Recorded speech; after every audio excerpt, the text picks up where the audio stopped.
एक नदी के किनारे दो पेड़ थे। उस रास्ते एक छोटी सी चिड़िया गुजरी और पहले पेड़ से पूछी, बारिश का मौसम शुरू होने वाला है, क्या मैं और मेरे बच्चे तुम्हारी टहनी में अपना घोंसला बनाकर शरण ले सकते हैं? लेकिन उस पेड़ ने मना कर दिया। चिड़िया फिर दूसरे पेड़ के पास गई और वही सवाल पूछा। दूसरा पेड़ मान गया। चिड़िया अपने बच्चों के साथ खुशी खुशी दूसरे पेड़ में घोंसला बनाकर रहने लगी। बारिश का मौसम आया और एक दिन इतनी जोर की बारिश हुई कि नदी के पानी का स्तर और तीव्रता बहुत बढ़ गई। इसी दौरान पहला पेड़ जड़ से उखड़कर पानी में बह गया।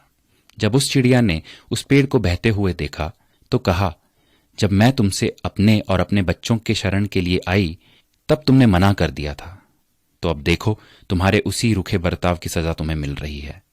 जिसका उत्तर पेड़ ने मुस्कुराते हुए दिया, मैं जानता था कि मेरी जड़ें काफी कमजोर हैं और इस वर्ष की बारिश में मैं टिक नहीं पाऊंगा। मैं तुम्हारी और बच्चों की जान खतरे में नहीं डालना चाहता था। मना करने के लिए मुझे क्षमा कर दो। और ये कहते कहते पेड़ बह गया। किसी के इनकार को हमेशा उनकी कठोरता ना समझिए। क्या पता उनके उसी इनकार से आपका भला हो।